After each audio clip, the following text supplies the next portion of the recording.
बात करेंगे मौसम की। मध्य प्रदेश में लगातार हो रही बारिश से जनजीवन अस्त व्यस्त हो गया है। कहीं पुलों पर पानी भर गया है तो कहीं गाड़ियां बह रही हैं, कहीं जिलों में बाढ़ जैसे हालात बन गए हैं। भारी बारिश के कारण लोगों को काफी परेशानियों का सामना करना पड़ रहा है। बारिश से इस समय जनजीवन बुरी तरह प्रभावित है। कई क्षेत्रों में जल भराव के मामले भी सुनाई में आ रहे हैं। ऐसे में ये मौसमी बारिश अब आफत की बारिश बनती नजर आ रही है।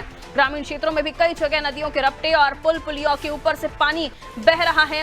राजगढ़ के सारंगपुर में काली सिंध नदी में एक बड़ा हादसा हो गया। तेज बहाव के बीच एक कार पुल से नदी में गिर गई। कार में बीजेपी नेता महेश सोनी का बेटा विशाल सोनी सवार थे। रेस्क्यू टीम मौके पर पहुंची और युवक की तलाश जारी है। वहीं उज्जैन के खाचरौद क्षेत्र में नंदियासी गांव में बागेड़ी नदी ने रफ्तार पकड़ ली है। एक कार पुलिया पार करते समय बह गई। हालांकि मौके पर मौजूद ग्रामीणों ने कार सवार को समय रहते बचा लिया। श्योपुर में कूनो नदी उफान पर है। दिमरछा गांव में एक गर्भवती महिला की डिलीवरी के लिए नाव से रेस्क्यू कर अस्पताल पहुंचाया गया। आगरमालवा में कुंडालिया डैम के 8 गेट खोले गए। रायसेन में हलाली डैम के 3 गेट खोले गए। इसके साथ ही राज्य के कई जिलों में हालात गंभीर बने हुए हैं। प्रशासन और एसडीआरएफ एनडीआरएफ की टीमें अलर्ट पर हैं। संजय हमारे साथ जुड़े हुए नर्मदापुरम में। संजय, आपके क्षेत्र में मौसम की क्या है हाल, ये जानने की मैं कोशिश करना चाहती हूँ, क्योंकि अमूमन देखें तो मध्य प्रदेश के अलग अलग जिलों की तस्वीरें हैं, लेकिन नर्मदापुरम में अगर खास मैं पूछना चाहूँ तो आपके क्षेत्र में इस वक्त बारिश ने क्या तबाही मचाई हुई है और आसपास की जगहों में स्थितियां क्या बनी हुई हैं? संजय। जी पारुल, मैं बता दूं कि इस समय मैं मौजूद हूँ नर्मदापुरम के नर्मदा घाट पर, जहाँ पर हम देख सकते हैं कि नर्मदा नदी का बहाव बहुत तेज है। नर्मदापुरम में लगातार 5 दिनों से भारी बारिश का जो चल रहा है। लगातार 5 दिनों से यहाँ पर भारी बारिश हो रही है। आज कुछ थोड़ी सी रियायत मिली है, जिसमें कि लोगों को आने जाने में थोड़ी सी सहूलियत बाहर निकले हैं घर से।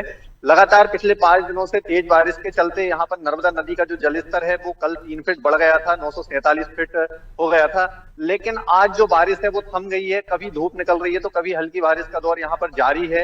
इसके चलते होशंगाबाद में नर्मदापुरम में कई जगह पानी भराने जैसी स्थिति बनी थी, लेकिन अभी जो है वो स्थिति काबू में है। दूसरी तरफ हम बात करें तो नर्मदापुरम प्रशासन के द्वारा जो है अलर्ट जारी कर दिया गया है। निचली बस्ती में जो लोग हैं उनको हिदायत दी जा रही है कि आप बस्ती से बाहर हो जाएं और बस्ती को खाली कर दें। इसी प्रकार नर्मदापुरम कलेक्टर सोनिया मीना भी द्वारा अपने नर्मदापुरम का दौरा कर रही है और प्रशासन को अलर्ट मोड पर यहाँ पर रखा हुआ है।